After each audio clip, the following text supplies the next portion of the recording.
Hi there, comic book lovers.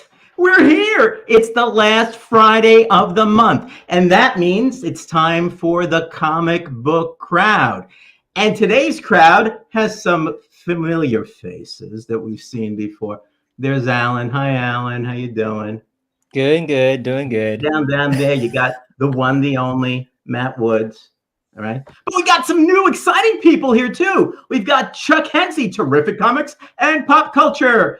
This is Chuck's topic. So if it sucks, it's not my fault. No, I'm just kidding. Thank you. Welcome to, and we have here one of the legends, one of the superstars of YouTube. We have, what's his name again? Oh, yeah, Gary B, the casual comic guy. Gary! I was going to say, that's certainly not me. Oh, the legendary Gary B. Yeah. And Chuck Hensey. We love Gary. Gary's terrific. Gary is one of the really genuine people, unlike Matt Woods, on YouTube. I'm joking. Matt, you're genuine as well. That's no doubt about that. So tonight we got some pretty good topic here. We're going to talk about comic books. And in the beginning of the show, you see it says screen, it says like a TV, movies, comic books. We're going to do all of them tonight. But before we get started, let's take a look and see who has joined us so far. There's a lot of stuff going on here. Holy cow. I know. Oh my God, there's a lot of people here. Let's see. Let's get through them right away. We've got Wellbore. Yeah. How you doing, my friend? Hey, Brad. Trev, the shipping guru. Trev, I'm so bummed that I left your sticker in Florida, but that's okay. Hey, and we have the one, the only, Tina Carrington. Hey, Tina, how you doing, Tina? Good to see you here. Thanks for stopping by. Oh, no. We have Dave Bratton here. Dave, Yes. Happy you could make it. Who else do we have here? I saw a few other people coming in. We got Dave. We got him already. Okay, we have Mark Andrews. Evening, Mark. Good to see you, Mark. Mark has been on the show before. Let's see if we have anybody else here. Dave, we got Tina. A lot of conversations going back and forth here, which is cool. We have Chop and Drop. Yes, Chop. I love your Chopaverse. Is that what it's called? Is it Chopverse or Chopaverse? It's really terrific. I am Green Arrow because of my altruism or something like that, as I remember. That's pretty good. We have Sith Lordly Spine Ticks. How you doing, my friend? I'm going to try to stay awake this Saturday. I'm going to try to stay awake. I know, he's making content when the rest of us are asleep. I know. The guy's amazing, but he's out there, in Disneyland. And his channel's banging, so congrats, Sith. Yes. What, are you up to like 6,000 or 60,000 subs or something? Oh, it's he's amazing. killing it. He's killing it big. We also have the Jackson Roykirk. Well, Jackson Roykirk. We could try doing that. I don't know if that'll work or not, Let's see who else we have here. Anybody else? I got Dave. We have Spine Ticks. I think we got everybody here. Yeah. Okay. Until I come out to your house, all right? We're gonna do that little New Jersey comic book look-see. Dave, I think that was a threat. He's coming out to your house. You worried, Dave? Joe's going down or Bruno's going down? Hey, you know what? I could send Bruno, but I think it'd be a lot more fun if I go. So before we get started, I just wanted to bring up something and remind you guys that we do have the Comic Book Community Awards coming up soon. Yes. Right? Actually, the voting is going on right now for nominations. And if you go to cbcawards.org, all right, it's all here. You take a look at it. You'll see you've got the different categories, 100 to 999 subs, of which your channel, Anachronic Comics, is part of. And they've got favorite channel, best unboxing, best duo, couple, or collaborative event. This is a collaborative event, comic book crowd, and best speculative comic investing content. Then we have another category, 1,000 to 5,000, of which Gary B and Matt Woods channels are part of. All right, same categories. Then over 5,000. And then they've got a bunch of different ones. Biggest channel supporter, like a Blue Ranch. Best hands, mustache, and facial hair. All right. I don't think anybody here is going to work for that. Favorite community artist. A lot of good artists out there. Best comic review, statue review, omnibus review, best cleaning, pressing, or comic restoration, et cetera, et cetera, et cetera. So live right now with the nominations, 5/13. So it started up until August 5th. Then they're going to have, the committee is going to do a review. The finalists will be announced in the end of August, and then they'll have voting for roughly a couple of months in September and October, and the winners on November. So take a look at that. Please take a look at it. Vote for your favorite channels, whichever ones they happen to be. If you think this one's okay, I'm happy if you vote for me. If you think another one is better, please do so. Just vote for them. I think it's important to, just kind of help support the comic book community so that, the channels that do well are acknowledged. And, it's great that Brian LCS does this. There's a committee to help him out a little bit with it, but I think we need to help out by voting. So let's start off with the nominations and let's get the voting done. Okay, so let's get rid of that now that I've done my public service announcement. All right, so today we are talking about comic books, movies, and television. Where do you want to put them? So since we have Gary B as one of our guests, Gary, we're going to put you in the special place, and you can get started with it. You notice he didn't say hot seat because he doesn't want to pay the fees he owes me if he says it. Yeah, that's right. All right. So we're going to start out simple, right? This is a British sci-fi movie that is very close to my heart. I first read the novel, went and saw the movie 2-3 times in the theater. Okay. I absolutely love this movie. And we're talking about and I'm going opposite. I'm going movies first and then into comic adaptations. So yes, I'm already going against the grain. We're talking about Crow. Crow, okay. With a fantastic soundtrack, a great premise, a very young Liam Neeson, very young Hagrid, Robbie Coltrane. There's the Marvel Super Special. So when these comic adaptations came out, the magazine formats were first, followed by the comics. So Gary, I don't think I've seen that movie. What's it about? You've never seen Krull? I don't think so. Tell me. Maybe I did and I can't remember. So you see this castle in the back, right? Right. Yeah. It's ruled by a guy named the Beast, and he looks like that. The castle is so you see the castle down here somewhere. The castle travels from world to world, and they sit there and they decimate the world, then move on to the next world. But as he's there, he's interrupting the wedding of Lisette Anthony and I forgot that dude's name, but he's interrupting their wedding, and he kidnaps her to be his bride. So he is now on a quest. That's like what I do with my wife. Right. And they're from two rival kingdoms. So their wedding was going to create peace between the kingdoms.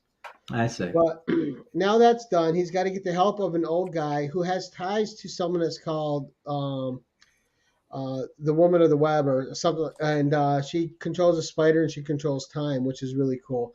But he's got to get this magical weapon, the glaive. And through this ceremony that they were performing during their wedding, only he has the power to retrieve the glaive from this lava. He can reach in there unharmed and pull it out, and he's got this weapon. But the trick with the castle is every sunrise, it disappears and appears in a new place.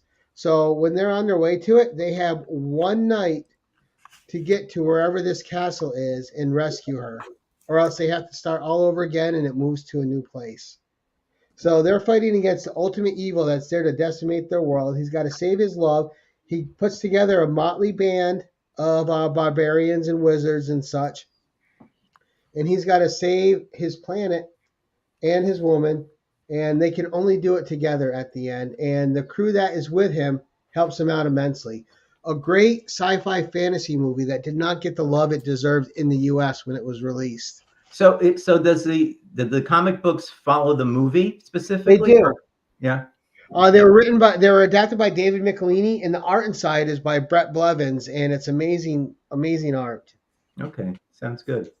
I remember being in elementary school whenever that movie came out, and like every kid in my elementary school thought that was like the dopest movie ever. And that like boomerang thing that had was five like spokes on it with the knives on it. everybody wanted one of those. Right? I wanted one. It was the coolest weapon ever.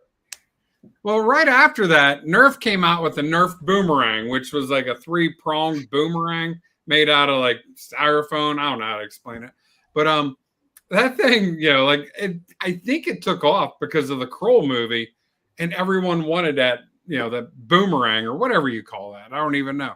Oh, a glaive. Glaive. Yeah, but I think it was a boomerang. I feel But it was lost on this because it had a cool weapon. It had cool sci-fi. The creatures were cool, and the way they died was cool. The way they died was cool. I feel so lost on this, like, because I don't know. Never saw it. Never knew anything about it. Joe, you need to amend that, sir. I guess so. Did that have Ray Harryhausen animation in it, or it did not? Okay. At least not that I'm aware of, but no, this was a British made sci-fi movie. Okay. And really, you never saw it, Chuck? I think I've seen bits of it, but I've not seen the whole thing. Yeah. I watch it probably once every 2 months. Was there an arcade game? Was there an arcade game? Jackson Rooker says he played the arcade game. Oh, there could have been. I don't know. Oh, okay. But if Jackson Roykirk said it, I believe it. All right. Well, that's a good start because it's something I didn't know about, and now I'm writing it down so that I could remember to. If you watch it, Joe, I want your opinion, sir. Make a video. Say, did Gary B let me down? Okay. I can make that video right now and then watch the movie. Answer yes. I find Gary highly disappointing. All right. Well, thanks, Gary. That's a great start. All right, Chuck. All right. So some of y'all know I'm a little obsessed with animation at times. And I got on a group on the Rankin Bass stuff, which, most of us know Rankin Bass for Rudolph the Red-Nosed Reindeer and for The Year Without Santa Claus. Ooh. Though apparently people under 40 don't know The Year Without Santa Claus, which disturbs me, but that's a different conversation. So in looking through that, I stumbled across the title for a TV series a TV special they did, which I had never seen. And it's before my time, so I do have that as an excuse. Okay. And so I watched it, and then I had to get the book with it. And it is called The Mad Monster Party. Ooh. Wow. This thing is absolutely, utterly insane in that weird 1960s way. It is a story about Dr. Frankenstein here, who is bringing together the World Organization of Monsters to celebrate this new invention of his. And at the same time, he's also has his cousin there, and he's trying to hook him up with a woman. And it's just really, really wild and just crazy. It's got Boris Karloff doing Dr. Frankenstein here. And it has Phyllis Diller doing his wife. Of all people. So this just goes to show you the legalized drugs in the 60s were not always a good thing. But it's in that so bad it's good category, where it crosses that line around the circle. And this book is a great adaptation of it. It's a lot of fun. And so long as you don't think too hard, it is an absolute blast to watch. So could you put that cover a little closer so I can get a good look at it, Chuck? Yeah. Here we go. Sorry. No, you're good. I just wanted a really good. I've never seen it before, so I want a good look at it. Yeah. I thought that was Santa Clauses on it or something. Well, that, and of course we all know it for, like I said, we all know them for their Christmas stuff. So, so I was really fascinated to see. But I mean, it's got the Hunchback of Notre Dame here. Of course, you got Frank's Monster. You got the Invisible Man, who they, have in a Nehru jacket the entire time. You have this guy who's doing a bad Peter Lorre impersonation. I mean, it's. So was this like the prototype for the League of Extraordinary Gentlemen? I wish it was, but no, it's not. When did the Rocky Mountain the Rocky, oh God, I forgot the name of it. Rocky Horror was 1973, I think. That was earlier, right? No, it was later. Oh, it was later. Okay. Yeah. Oh, wow. Because that I saw. It was playing at the Waverly every Saturday night at midnight. on 6th Avenue and Waverly Place in the Village every Saturday night at midnight for years. You know, well, it used to play about 3 blocks from my house at the Rialto Theater in Raleigh all the time. So, but you can find Mad Monster Party on YouTube, and it is bizarre. It is legit weird. You know, that's another one to look at. Mad Monster Party. Well, you guys are coming up with stuff that's like, I don't know. Yeah, I know. Understanding. Yeah, but at least we're all having different stuff, right? It's good. Well, you know, yeah, I think so. This is it's not what I thought. So let's see. Trev the Tripping Guru. All right, he's got your thanks, Trev, putting it up. Thank you. Terrific comics and pop culture. 6981. All right. Okay, that's good. All right, well, that's 2 down, which 2 pretty good ones, I guess. You know, I mean, it's kind of interesting, huh? All right, so Alan, I think you're up, my friend. Yeah, I don't know how I follow that up because those are really good picks. Mine are really bad. I'm going to a hard left right now. So I'm probably going to share. I'm going to share something that most people already probably have seen, but I'm going to share a set of animations that kind of started my comic book journey many years ago, like in the early 90s. So you guys can see we have here the animated like trifecta of what I grew up with, right? Ooh. Batman the animated series, X-Men, and Spider-Man, all coming in within a span of 2 years. So I know a lot of kids today are kind of following like Avengers and all of those specific characters. But for me, growing up, it was Batman, X-Men, Spider-Man. I would say I've learned the most about all of the stories. I didn't realize this, but do you guys know that the first season of Batman, the animated series, had like 60 some odd episodes? Like it was just a hugely long, nuts season. Yeah, I didn't know it was 60. I knew it was long, but I didn't know it was 60. Wow. It was on every afternoon after school. Loved that show. Yeah. I learned more about Batman in those stories than probably anything else. Like I would say I have like a special place in my heart for X-Men, but like I would say Spider-Man and Batman, that's how I learned about all the different characters. This is before I even touched comic books. This is the reason why I went into a comic book shop. So that's kind of why I wanted to share this with this group, because like, you know, it had like kind of the most effect on like me being here today, like with you all. So yeah. So I'm guessing you guys watch these shows. Oh yeah. And I still remember Spider-Man leaving us on a cliffhanger with MJ. Oh God. Yeah. It's so good. Oh, somebody's rocking out back here. Right? Yeah, sorry, that was me. Sorry, that was me. Rockstar, yep. You know, the Batman animated series, that was so cool. And everybody knows it was drawn on black paper and not on white paper, and they put color to it. And it was just such a really cool experience to watch that. Everything was in shadows. Everything was, you know, dark. And, you know, they did an amazing job with that. Mm. Well, you know, that's such a good show. And that X-Men series, you know, really brought them to life in a way that really had not been done in popular culture prior to that.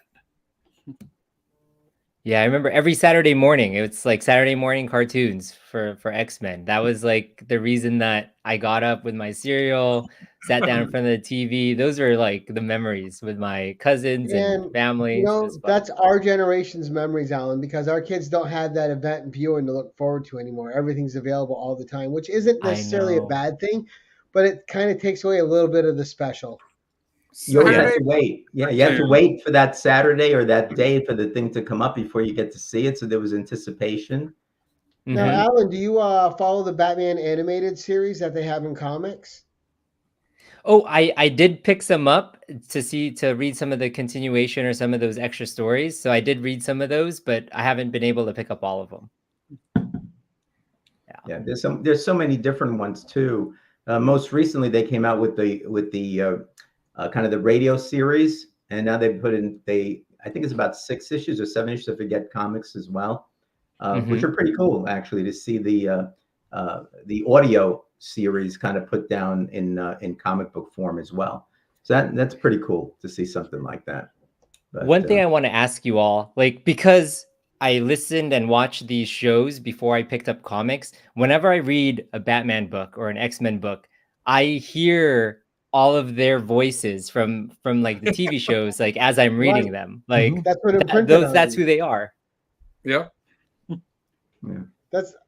That's not because like whenever I read Firestar or Iceman, I hear the voices from Spider-Man and His Amazing Friends. Same with Peter That's Parker. awesome. But then I hear Parker from the animated from that 90s series as well. Yeah. That's funny you say that. Now, I'm not talking the same Spider-Man, but every time I read Spider-Man, I hear the 1960s cartoon, whoever the actor was who did that.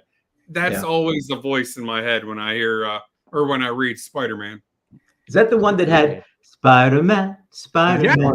does whatever a spider can? Spins Love away. that cartoon. Where he was like shooting his webs into the sky and swinging through the city, and you wonder what his webs were attached to.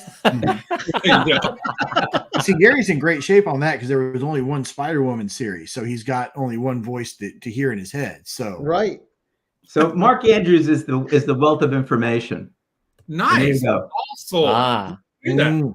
No, Mark Andrews has Google at his fingertips right now, Matt. That's what. Mark's looking like he's super smart. No, he's just type. Just kidding, Mark. Just kidding. I'm not Mark. I'm telling the truth. All right, so Mr. Woods, I think it's your turn, sir. Oh wait, it's my turn. Oh my gosh.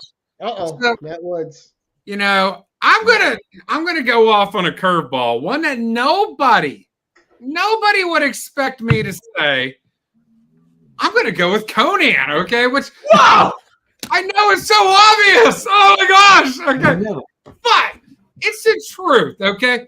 Now there's a lot of movie or forgive me, comic book movie adaptations that have done great. I'm gonna be honest with you. Conan the Barbarian, the movie, isn't my favorite Conan story. Actually, it's not even a Conan story. And Correct. Gary will agree with me on this, okay? Absolutely. They took pieces of the character, pieces of Call, and then they just made up some of their other stuff. And then even the size, like Arnold Schwarzenegger is not the prototypical Conan the Barbarian. Conan the Barbarian was supposed to be muscular, but not necessarily hulking, But life. Yes. Yeah. And he was never in the books. And Conan went back to magazine pulp fiction writing long before comic books. But he was never the strongest person around, okay? He was just a strong person. But what made him so amazing was his will to survive and persevere. And this Barry Windsor Smith, this is closer to what Robert E. Howard had in mind whenever he developed Conan. But the movie was, without a doubt, a dope movie. The brutality, the savageness, and that soundtrack to that movie. I don't know if that movie would have been nearly as good without that amazing soundtrack to just... Yeah, Basil Palladorus killed it. Absolutely. So, no, Conan is, that's definitely my choice, my number one choice. I don't think I'm surprising anybody, but, I'm looking at this Barry Windsor Smith depicting a young Conan. Yeah, just super great art. They didn't put it into the movie. Arnold's, a superhero now, but hey, Mark, my beard looks horrible, brother. It's about 3.5 weeks old. Okay. And yeah, I spent 29 years in the Air Force or in the Army. I was never allowed to grow a beard. So now I'm going to give it a shot. But honestly, I hate it. I just can't. It's itchy. It's not any fun. Hey, I got to give it a shot, right? I think I need to give it another month before I get rid of it. But, it's just, it's a great movie. And Gary, I know you have thoughts on the Conan movie. What was good about it and what could have made that movie better? It was good because it at least opened the world to sword and sorcery, right? In a proper way. I would have never known about because Conan. It was a bastardization and an amalgamation of a bunch of different characters thrown into one and called Conan. Arnold Schwarzenegger made his name in that movie, but the thing they do wrong is you have all this great Robert E. Howard source material, and for some reason they won't adapt any of it into a movie. They keep coming up with an original story which isn't Conan based. Mm-hmm. Now, and when you're talking about Conan's, Arnold was too muscular. Conan was like he could climb a tower like a cat and get up there and steal something away. He was muscular, he was fit, but he wasn't a bodybuilder. No. Not until his later years he got bigger.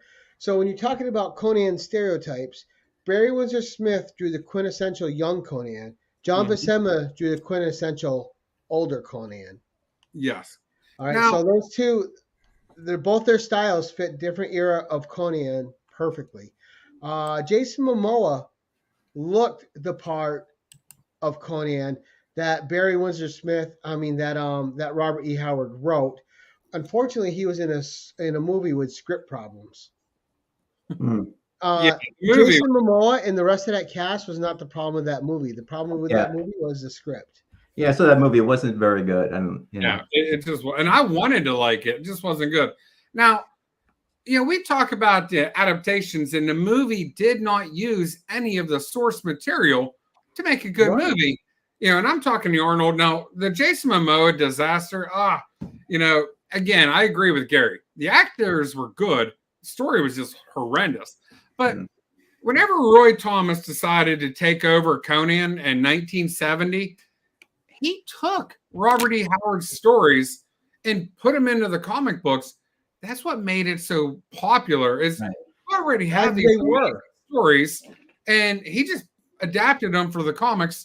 And like Gary said, it worked. People who had never heard of the character picked up a comic book and was like, "This is a pretty cool story," and they wanted to keep reading it. The movie, we all love the movie, or the Conan fans. We just wish it was different. Well, Marvel Comics, Matt, was how I found Robert E. Howard. Roy Thomas's adaptations. Yeah.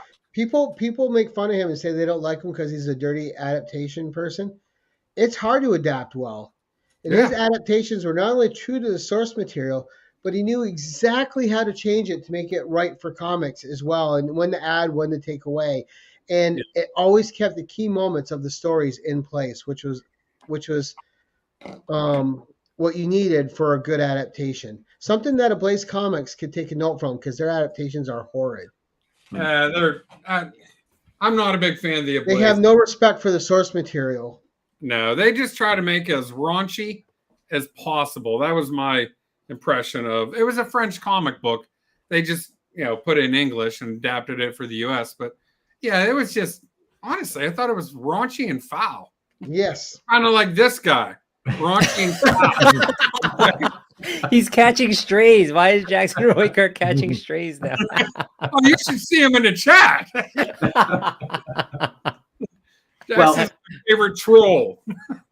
Well, for mine, now I took a little bit of a different tact here, which I guess is good because we have a ride here. But one thing you guys say that I thought was important is that if the writers follow the source material, let's say in a movie or TV show, whatever else, it generally will make it better. Okay? Mark Andrews. Dave! Sorry, Joe. See? Mark Andrews. So according to Google... So he's gonna have a fact checker there, All right. Let me show you this. I put together some clips. So let me show you the clip of my first thing I'm going to talk about. Okay. If I can, if I do it the right way here, let's say. Here it is.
Roro. Uh-oh.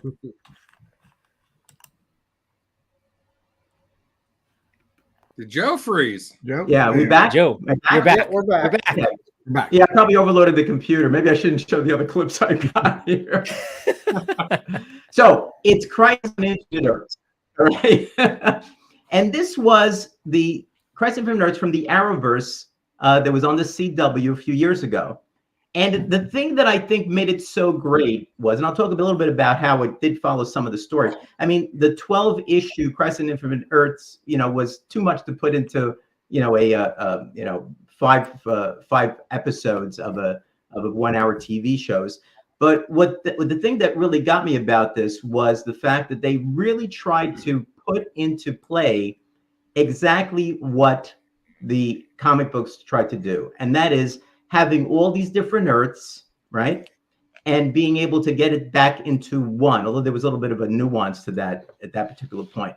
Now, I did make a list of all the people that we saw. So we saw Alexander Knox, Robert Wolf from Earth 89 from Batman 89. We saw Hawk and Jason Todd from Earth 9 in the Titans show.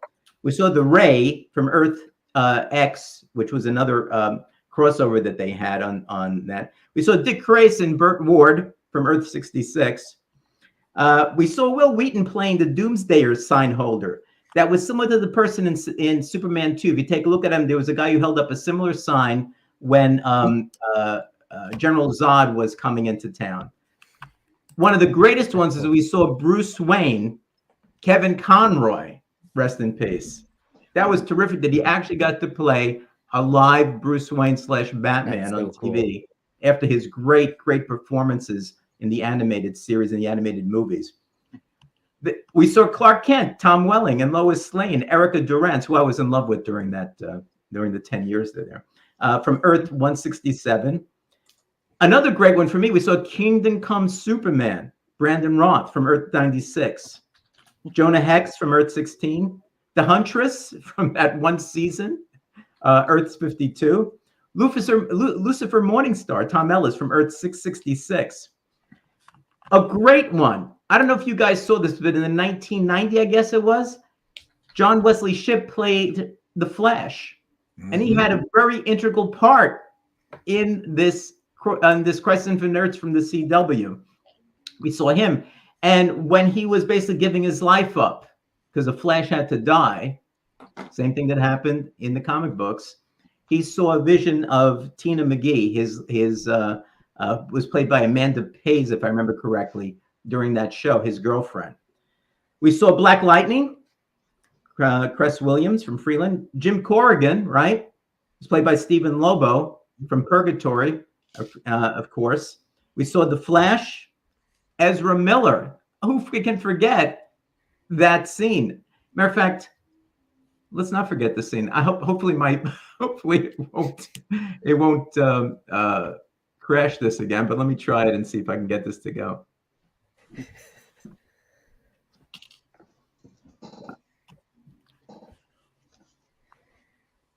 All right, let me see. Maybe I shouldn't do it. Maybe it's going to crash again. Oh, that's cool. Dave Bratton wants to know why the guys from Shazam, the Saturday morning Shazam, weren't on there. They should have gotten a cameo too. Shazam, a nice. Yeah, hold on a second. All right, I'm having some trouble with this. It's not working right. Let me see. Try one more time. All right, here we go. I think I got it this time. All right.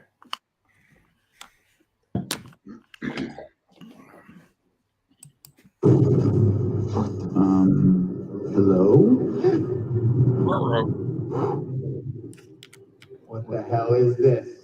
I'm asking myself the same question. Literally.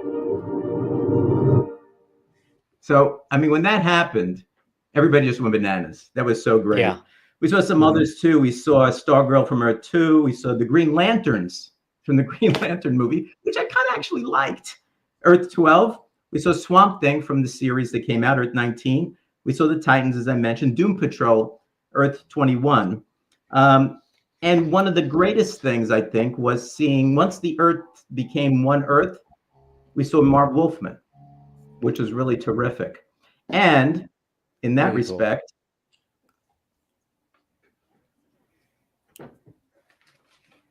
I've got these all in raw form. Oh, But I didn't pull them all out because there's 12 of them. But spectacular issue. I did get Marv Wolfman to sign one of my Nice. copies there. Very good. Of number 1. Beautiful. I got him to sign. I sent 3 in to the 3 biggest ones. Oh, that's nice. Ooh, This was a tremendous death. Supergirl didn't die in the CW, I think for obvious reasons. And the Flash's death. Oh. And they got around that by having John Wesley Slipp's Flash from 1990 die instead of the current Flash. So the thing about it was, I think they tried to stick as close as they could to the show. There were some differences, that were there. You're missing some people, like Alexander Luthor was not in the show. So as I mentioned, Supergirl lived. They had Paragons. There was no Paragons there. But, Harbinger still killed the Monitor. The Spectre showed up, although it ended up being the Arrow who became the Spectre. But Tom Corrigan was there and helped them get it. Barry Allen did die, though it's not the Barry Allen you thought was going to die, with respect to that. So there were a lot of similarities. But I think the essence of the show was the same, where they got everybody on one Earth, Earth Prime. Although, as you found out in the CW later on, there were other Earths that did survive, which actually happened in the comics, because when they had the conversions, the Convergence series, suddenly all the other Earths reappeared again, and you had, I don't know if it was 52 Earths once again. So they were just a little bit ahead of the time, and they kind of went ahead without having a separate set of TV shows and had those happen there. So that was something that, for DC fans especially, was a friggin' big deal, and I think they did a good job on it too. Yeah. And a big thing to tackle for television. Unbelievable to tackle. Yeah. And they got the Monitor. They did a great job with the Monitor and not making him look so incredibly hokey as he could have. I mean, that's a hard costume to pull off in the comics, much less in real life. And they did a really good attempt at doing that. And I mean, and there were so many different things there that were just so nice to see even as a comic fan. In a lot of ways, they kind of did Infinity War and Endgame. That's the closest we're going to get in DC to something like that, with all those heroes there. I mean, it was everybody basically that was involved in the CW, fighting against the Monitor, and including some other people that came in and some other ones that came in. So to me, it was kind of like our Infinity War and Endgame in one big package. So cool. Okay, that's cool. All right. Gary, you're up again. All right, well, I'll try to make this a quick one because I also am going with Conan, but I have different books. Yes. And these are going to be so something a little different, right? One of my favorite Conan cover artists is Earl Norm. So we're talking about Conan the Barbarian movie. This is the pocket comic of it, the pocket novel. Wow. Earl Norm cover. Nice. And Oops, Joe's sorry. going somewhere. Nah, I'm sorry. I'm all screwed up tonight. You're okay. So we got the Earl Norm cover. All right. So this is the greatest show ever. We're talking about Conan twice. Right. We have Conan issue 1 of the movie adaptation. Dang. Glad you're able to find a Nice. copy. Just yeah. Then of course, we had issue 2. Yep. So we got those. Nice. We also had Conan the Destroyer, script that got bastardized by Roy Thomas and stuff. I should have brought the graphic novel out, The Horn of Dagoth, which is the original. I have it over here. Bob Camp cover there. John Buscema cover on the first 2. Another Bob Camp cover here for the second issue. All right. And then we, of course, it first appeared in Marvel Previews 21. All right. And The cover here was by Renato Casaro. So I love those covers. Yeah. Yeah, Renato Casaro did a great job on this. That's beautiful. So we had that. And then, of course, for the second cover, it often gets miscredited. This is actually a Tom Palmer cover, but people miscredit it all the time as a Bob Larkin cover. So, but Conan was finally realized in a couple films. As Matt and I already discussed, not the best adaptations, but we finally got the Barbarian on the screen. And, we've seen him in cartoons. We've seen him in overseas television series in Conan the Adventurer with Ralph Moeller as Conan. So we've seen a few different adaptations. But that's my second pick. So a nice quick one, Joe, because... Yeah, but Gary, before you go to that, now have you gone on and read the Robert Howard novels as well? Every year, What stories? without fail. Yeah. Along with Solomon Kane, King Kull, The Sword Woman, Dark Agnes, and various horror stories that he's written that I have in a collection that are incredible. Yeah, because my best friend John, the guy who sold me the comics for 2 cents, he was a big Robert Howard fan. He would buy the paperbacks back in the 60s and read them. He always tried to get me to read them, but I fell in love with Doc Savage. Doc Savage is fantastic. I'd love to see that property revived, Joe. Doc Savage is They never do a good very job close with to my heart. Yeah, they don't. Yeah. I'm working on something for that. I'll have something on Doc Savage relatively soon, I think. Hopefully. Just him and his whole crew are amazing. Amazing, right? Really, really good. I mean, there's so much there, but just like with Conan and some of the others, you really need people to pick it up. Like Roy Thomas obviously loved the idea of Conan. He talked Stan Lee finally into doing it. You know, you need somebody who loves Doc Savage as much to look at the source material and to transpose it into something that'll work. And the whole reason that even came to fruition, and I think Marvel is part of the reason Conan's still popular today, is that Glenn Lord had a vision, who was running Conan Properties LLC at the time, right? Because Marvel's Barbarian was supposed to be Thongor. All right, but they did Thongor, and I have those issues too, and Creatures on the Loose, but they wanted too much money per issue, and Stan didn't want to spend it. Yeah. Roy Thomas had picked up a Conan book, read a couple pages, it wasn't for him, went back to the source material, read it again, and then ended up loving it. Got in contact with Glenn Lord, who said, yeah, we'll take the reduced rate because it'll get the property out there to a new audience. So he had a vision, and that vision paid off because people like me found Robert E. Howard through the Conan comic books, and we still read them today and buy the adaptations. Right. That's good. All right, so I think Chuck, you're up again now, right? Let's get you up there. And don't worry about trying to do that. I know we've got a clip, but you're having. Yeah, I'm not going to do clips anymore because my clips are crashing everything. And so we're not going to do the clip on this. So the 80s, Marvel, kind of going here in the 80s, got the problem. We saw it there with the Conan movie and some other things. Did ton of great movie adaptations in the 80s. You got Raiders of the Lost Ark. You had Dune. All this amazing stuff, which introduced us to things. And for me, it introduced me to one of the greatest B movies ever. And also the greatest ending scene of any post-credit scene you've ever had. And that, of course, is The Adventures of Buckaroo Banzai. Nice. Yes. Is just amazing. And this movie, again, it's a wonderful, corny B-level movie. But is just the adaptation's incredible. I mean, it's out. Put it back up. It's a Bill Mantlo script for one thing, which you cannot go wrong with Bill Mantlo. You cannot. He is fantastic. It doesn't matter. This is early Mark Texeria work. He did all the painting and all the art for it. And you can see here, this is a great. The likeness is. I mean, that looks like John Lithgow, right? And that looks like Peter Weller. Yeah, and it's really, really spot on. And this movie is just absolutely. Again, it's another one of those. You look at the cast there. You got Peter Weller, you got John Lithgow, you got Jeff Goldblum, Ellen Barkin, Christopher Lloyd, Rosalind Cash, Clancy Brown, Carl Lumbly, who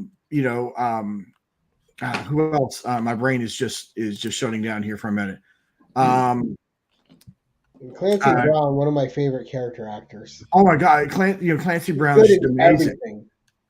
Yeah, I mean, just an insane cast of people, and I really wish this again. They promised a sequel we never got. Nope. I would love it if someone today would go on and produce that sequel, but in the style of the 1980s.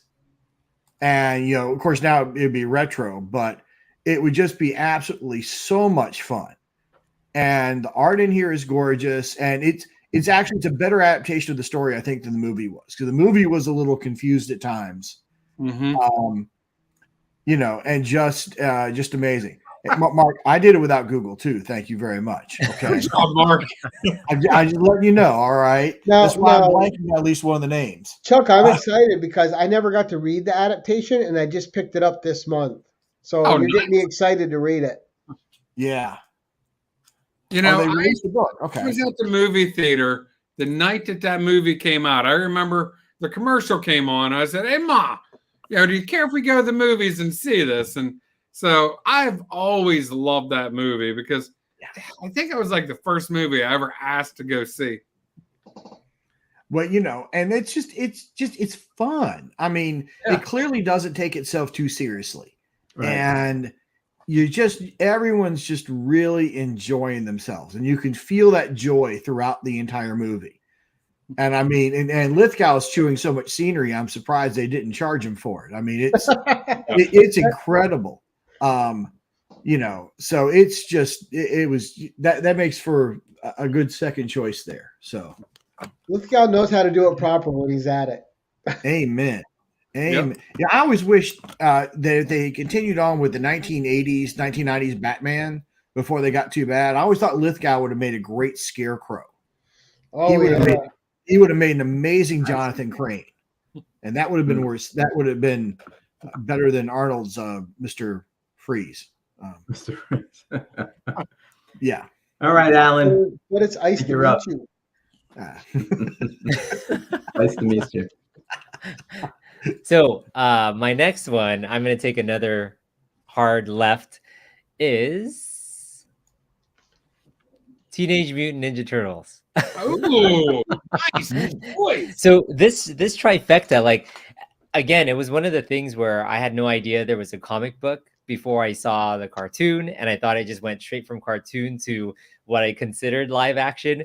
And remember, like, these are like in the early 90s where there was no CGI or no good CGI, right? But the way that they had the costumes and everything that was perfect for me, because during that time I was like doing karate. I was like doing all of these different things as a kid. And I was like, oh, this is so cool. The whole like Shredder and like April O'Neil and like just the whole Turtles, like it just was really cool how it became like a real thing for me. And it just went straight from cartoons to what I consider live action. I don't know if we call it like puppeteering or if it's like those suits are pretty good.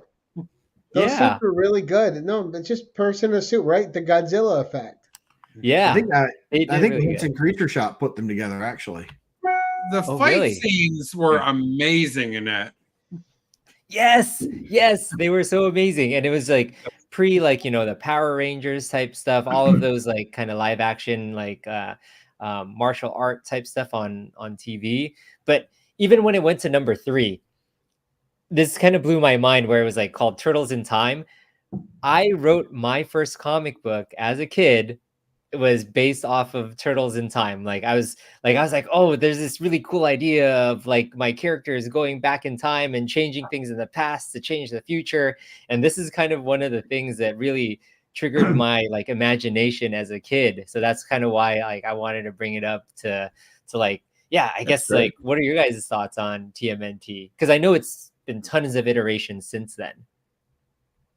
I've never seen a third movie. But honest to Pete, the first 2 movies, they were so much fun. And the fight scene that lasted, honestly, I think it lasted a half an hour in the first movie. It was just so good. One awesome hit after another. So when I think I was like 14 years old when it came out, and I was a little old for Teenage Mutant Ninja Turtle, the cartoon. Okay. And I didn't even know about the comic book. When that movie came out, dude, I was sold on TMNT. So excellent choice and awesome movies. Thank you. I remember Casey Jones, even like, so I'm a big hockey fan, but even before, I'm like, everything I did, like in terms of hockey when I played goalie, I'm like, oh, I gotta get a Casey Jones like mask and like his like all of his same getup. It was very much so TMNT centric. So they were good times. It was definitely good times. They still had a hint of the original books, which were the first one at least, which were completely adult oriented storytelling. It wasn't until the cartoon came out that they became a caricature of what they really were. Because those first stories are very adult. They're very heavy with the pathos, and there's a lot going on in them. The original ones from Mirage by Eastman and Laird. These adaptations were a lot of fun, though. I love the guys in the costumes, and when you saw them for the first time when you were young, everything about them captured your imagination. Yes. It was just amazing. Yeah. Yeah, I never really got into that guy, I have to say. Sorry. It's okay. To each their This own. wasn't my thing. I was busy suing people, I think, at that time, potentially. All right, Matt, I think you're up next, right? All right. Now we're hitting that time where, Joe, I think you turn into a pumpkin. Is that what happens? We got some time yet. We got some time. But, you know, I'm catching a theme that I didn't recognize before after after listening to myself on the show. You know, we have Daredevil here, which, guys, honestly, I wasn't much of a Daredevil fan until the Netflix series came out. Now, I saw the Ben Affleck movie. I didn't hate it. I'll be honest with you. I did not hate that movie. But it wasn't that great. I mean, they had that montage scene, which was just absolutely ridiculous. And then the playground scene, it was just, there were parts of the movie were so campy. But whenever that Netflix series came out, I went back and I read some of the old Silver Age comic books and I read different series. But that was just, you know, and the theme that I'm catching, I'm talking about Conan. I was talking about the fight scene in Teenage Mutant Ninja Turtles. Like, I love the raw, gritty street fighting in some of these movies.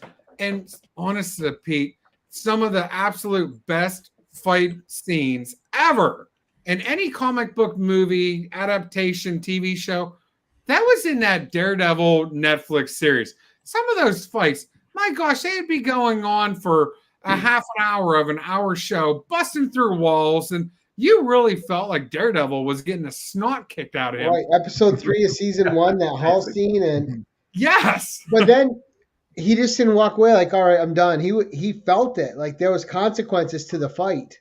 Yeah, and he was sore, and Rosaria, or help me out, Dawson, Night Nurse. Yes, Night Nurse. She, you know, I love her character, and you know, we got introduced to her, but you felt that she was needed because Matt Murdock was getting the rear end kicked out of him. Right. He needed a nurse really badly. So I feel like the Netflix Daredevil series, guys, if you have not watched it, do yourselves a favor and go watch it. I think it's on Disney Plus now. Tell me if I'm wrong, but I think I'm right. Yeah. Do yourselves a favor. If you are looking for a show to binge, do the Daredevil season 1. Season 2 is pretty good too, but that season 1 was epic. What about the third season though? What do you think about that one? They were all good, but I just felt like season 1 was the peak. Season 2 was still good, not as good. Season 3, and I think somebody said, was it Trev, that season 3 or the third Ninja Turtle movie, it was good, just not as good. So really, I love season. I thought Elodie Young as Elektra was fantastic. Oh, she was so good. But I just felt like the series went downhill. But whenever I say it, it didn't drop off. It just, you know, you asked the question, what was the best series? I'd say the season 1. It also had one of the best villains. Vincent D'Onofrio was just so incredible. good. But the third season is where it all culminated, basically, Right. with D'Onofrio. So I mean, I think you're right. Season 1 was just terrific. Yeah. And season 2 was not as good. But then season Really 3 good. for me, I was like, I thought that just brought it all together. And that fight scene at the end Yes, Joe. was Yeah. just amazing. It I mean, was. don't you think that was amazing? When he finally got his vengeance on the Kingpin. Yes. Yeah. I mean, that was just amazing. So anyway. What a beaut. All right. My turn. Last but definitely not least. No, I'm not going to be last. Gary's going to go again. But but I have to say, I had a great clip for this, but I'm not going to show it because of the technical difficulties here. So, but what I wanted to talk about, and I'll show some stuff in a second, was the animated series All-Star Superman. Now, I mentioned it, I think, in our last show as a modern comic book that's already a classic, and I do believe that. But if you haven't watched the animated movie, you should. Now, the animated movie doesn't include everything that's in the 12-issue DC All-Star Superman line. Now, the All-Star line, if you for people who don't know, was DC's attempt to get the best writers to write about the core heroes without the need of worrying about continuity or history or anything like that. They could just take these heroes like Batman, Superman, and put together a story the way they want it to be. And so here you had Grant Morrison as the writer, and you had Frank Whiteley as the artist, who did a great job on this. What they did is basically show everything about Superman that needed to be shown. I mean, it's basically Superman the reason Superman has endured for so long as one of the top superheroes that are there. They did such a terrific job with it. And the All-Star Superman animated show took I guess, well, first of all, each one of the 12 issues was almost a self-contained story, but throughout each of it was this underlying situation of Superman basically dying, being exposed too much to solar rays so that his body was transforming basically into just a solar type of entity, if you wanted to say he still existed, which is questionable at the end. But one of the things that they did that was really terrific is bring in Lex Luthor, and the animated series does a great job of that. Lex Luthor basically had this plan to kill Superman, which was successful, but both in the comic book and at the end, Luthor comes to a particular realization. And effectively, how can I put this without giving it away? But does something so, I guess, altruistic, that it's simply amazing, and you would never have thought of that, as you read the book or as you watch the animated series. It is such a great animated series. I think it's one of the top 5, animated Superman, series that I like. I'm not talking about now the TV shows. I mean, they were terrific. There's a lot there. I'm talking about the animated movies. It's just terrific, and you should really look at them. So it's a 12-issue series. I've got all 12 here. And the interesting thing about it was that I want to mention is that, and I think I mentioned it last time, is that this is really what got me back into collecting comics. When I went into a comic book store, as a matter of just luck, I saw that issue number 1, and it just intrigued me. And I just wondered, I said, what's this all about? I didn't pick it up right away, I got duplicates of some. I didn't pick it up right away, but what I did was I went back, bought it, and got hooked on it. I mean, he realizes he's going to die, and he's got certain things that he really needs to do, and he does them, including like telling Lois that he's Superman, that he always loved her, taking care of some other people along the lines, and basically trying to get his life in order and put stuff in a way so that he feels at least that the earth is taken care of. So they basically call it kind of the 12. I forget now what the terminology was. Geez, anybody remember the 12 something or other of Superman? But basically, they were his 12 chores, 12 things that he had to get done. I can't talk any more glowingly about the comic book series. And I just think watch the animated movie because you'll have a tear at the end. I think it's just really fantastic the way it's done. Very nice. I'm gonna watch that tonight. Yeah, no, that's definitely on the list. Joe, you almost tear my eye. Just tell me about it. It has to be amazing. I mean, everybody knows that Superman is like, basically dying. That's part of, but what happens there just throughout is really fantastic. And if you have a chance to read the 12-issue series, you should do that because it just amplifies what the movie does. Well, and one of the great things about that movie is, or actually one of the sad things about it, that's the last project that Dwayne McDuffie did. Well, that's the other thing I was going to mention, and I'm working on something on that. There was a contest. I'm glad you reminded me because I almost forgot to say this. There was a contest that DC's online thing, I forget what it was, like DC Universe, I guess it was called. They had like a club there. And so, of course, I would go on it. And they had a contest. You could enter the contest and you'd get 2 tickets to see the premiere in New York of All-Star Superman. Their concurrent premieres in LA and in New York. So I entered and I won. Oh, wow. So I got to go to the premiere, saw the stars came in and so forth. Dwayne McDuffie was there. They had a panel at the end, and I took some video of that. Unfortunately, it was like with a BlackBerry back in the day when, I don't know. So I got some of the video. Some of it is just not even viewable there. But they had Andrea Romano was there. What's the girl from Mad Men that played Lois? I can't remember her name now. Jeez. That wasn't. I can't remember her name, but she showed up. Mark, Google it for us. Yeah, Mark, Google it for us. So she was there. Dwayne McDuffie was there. Andrea Romano was doing. There was a panel that was there. And so I really got interested. I didn't know much about Dwayne McDuffie, but he wrote a lot of the Justice League TV shows and, that were there. And so a great writer, but he adapted this and he did such a great job of it. And he talked about his experience doing that. And unfortunately, I think it was just like a month or 2 later, he passed, and I felt cheated because I just had gotten into him, when he's just in his 40s.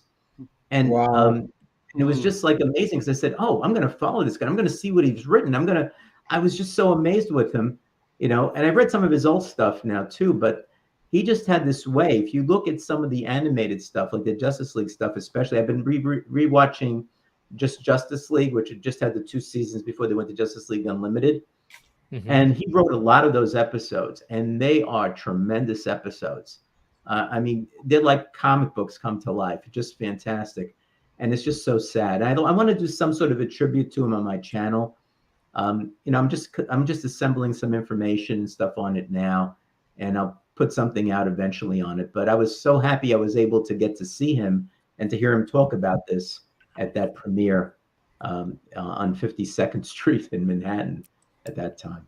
So anyway, so thanks for bringing that up, Chuck. Sure. But he was amazing, and his Static Shock was one of the cartoons that my wife and I watched on Saturday mornings. So that was good. Yeah.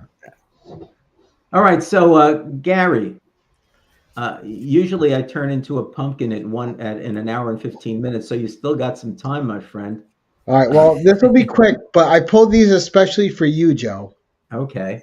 Because these are in a format that you and I both share a love for. Okay. Okay. Mm-hmm. So what I'm talking about as I drop them. No, that's never good. Right. Is, how'd Raiders get there? I guess an honorable mention. It's a good honorable mention. Yeah. But the Star Wars Super Specials, the Treasury sizes, where Howard Chaykin did not do his best work on the interior art, and he admits it. And But so you had number 1, which had issues 1 through 3 of the original comics. Nice. Great cover art, and the cover art on this one was by Rick Holberg with Dave Cockrum inks. Then you Ooh. had issue 2. All right, and you had oh my gosh, they're so unruly to handle sometimes. But then you had Tony DeZuniga art on 2, and that had issues 3 through 6 of the original adaptation of the movie of A New Hope, right? So 6-issue adaptation. Wow. Wow. But then, and you get to my favorite, and it's weird that they released this, right? Is issue 3, which is issues 1 and 2 together, comprised of all 6 issues, with a fantastic cover by Ernie Chan. That's a great cover. Yeah. Yeah, it is. And for those of you that don't know the Treasury editions, they have incredible art on the back as well. Yeah. Yes. So another great Ernie Chan scene on the back. Oh, look at that. Oh, cool. Cool. And Very nice. if you guys want to see the other ones, I'll show the backs of those, but they were nice too. We'll show them real quick. But Joe, they're Treasury editions, and I took them out. I'm like, Joe loves Treasury. I want to show these. I like them better than the regular comics. So this was the back cover of issue 2. Oh, that's awesome. Yeah. That is great. Right. Oh, and they had great stuff on the interior, like with part of the movie scenes, and so they were doing a lot with them. Treasury editions really were cool to pick up. They were. You know, one of the sad things is, because I was at the New York Comic Con and I saw like a Doc Savage Treasury and so forth, that they want a ton of money for these things. Yeah. You know? This is the back of issue 1. Wow. So a lot of cool classic art. Obviously, one of the biggest franchises that's ever existed. Yeah. So I thought when we were talking adaptations, you at least have to acknowledge Star Wars in that realm. Yes. True. Yeah. True. Yeah, Star Wars would be in the realm. Absolutely. And just for you, Joe, there you Oh, go. Flash we got TV another one. special. Wait a minute. Ooh. Oh, that's a great. Yeah. Look at that one. I like that. All right, John Wesley Shipp right there. Yep, there he is. Mhm. I love that show. I used to watch that show. I was so sad it was just one season, and that was Right? it. And Mark Hamill was on that show as well, and the new one. What? Yeah, There's a Mark trickster Hamill in it. was on both series. He was Oh, a yeah. That's the trickster, same yeah. villain. Yeah. Yeah, that's great. That's great. But Okay, that's so- just something quick. We've done our 2, and Gary's done his 3. Anybody else want a 3rd? Real quick. Okay, hold on. Let me get you in the spotlight. Here. Okay. I'm not going to show all of them, but one of my Oh, favorite nice. movies. Nice. And this cover, A little bit Just- David Bowie I action. love David Bowie on that. Yeah. Bowie action. I mean, you know, my favorite, one of my favorite movies of my childhood growing up, Labyrinth. So Yes. I had to pull that one out. So That's good. All right. Anybody else? Going once. Going twice. Okay. So for the 8 people that stayed here, I had promised I was going to give away a mug. I waited until the end, basically because I forgot. So, all right. So, but there's only 8 people here, so you got a really good chance of winning the mug. All right, that's here. So I'm going to do this a little bit differently. All right, I'm going to put a line in. That is one ugly mug. Oh wait, never mind. That's my face. My bad. Well, I No, thought you this were looking at is me. the one with your face on it. This one is not with your face on it. So I'm putting a line in, all right? And we're going to basically do numbers from 1 to 8. I'm going to write the number down. It's getting real. It's technical now. Right? All right, so go ahead. Numbers between 1 and 8. Put down your numbers as soon as I see it. I thought he was going to have us all reach into the hat there and pull No, the no, number out, no, so. no. Oh, the suspense is killing us. Only one person puts it down. Come on. All right. Wait a minute. Oh, there we I go. got it. They're coming in. Trev, the shipping guru. Number 6. 6. All right, Trev, you got it. You got a official comic book Crowd mug. Trev. I think I have your address and everything like that, so I'll send it on out to you. If for some reason I can't find it, I'll let you know, but I think I got your address. Well done. So I think this was a pretty good show. I learned some stuff. I wrote down a couple of things, here to take a look at. I think it's really good. Viewing to do now. Yeah. So there's stuff to do. You guys got to watch All-Star Superman. I'm sorry. Just got to watch that show. It's just so tremendously great. If you want to watch Crescent Infinite Earth, it's like a lot of shows. It's really well done, but I think you got to watch that All-Star Superman from my standpoint. But I got to watch, was it Cull or Krull? I forgot now already. Krull. Krull. Krull. And the Mad Monk, was it? Mad Monster Party. Mad Monster Party. I can't read my own handwriting. Mad Monk Party is a whole other show, John. That's a whole other one. There'll be plenty of chanting in it. So listen, this is really great because Mark Andrews says that the show is pretty good. So we got if it wasn't for Mark Googling, we wouldn't have half of what we know. All right, so let's see. Wait a minute. Chuck, Joe, and Alan were. Thank you. Thank you. Well, I guess that leaves us out in the cold, Matt. Wellbore is nice. Boo! Boo! Wellbore is nice. Tina's always nice. You know what it is, Matt? It's just jealousy. Yeah, that's all it is. Yeah. And Mark is laughing, so that's okay. All right, guys. Well, listen, I want to thank everybody for showing up, including, now we're about up to 10, so some people lost out at the opportunity to win this thing. Gosh. But anyway, I want to thank everybody for showing up to this thing. I think we had a good time doing it anyway. And listen, I want to thank Chuck for the idea and for showing up. Gary B, we love having you on. We'll have you on again, I'm sure. It's great to have you on the show. I'm really happy that you're able to make it. And of course, we have Alan and Matt Woods, two of the OGs here along with me. And remember, last Friday of every month, we're looking for a title of something for next month. So if you got something, let me know, and you can be one of the guests on the show. And maybe we'll give away another mug. Ooh. All right, so I got a bunch of them downstairs. I bought a box. All right, okay. He's a all right, guys. Everybody, take care. It was good to see you all tonight, and we'll see you again next month. Take care. All right, keep it cat.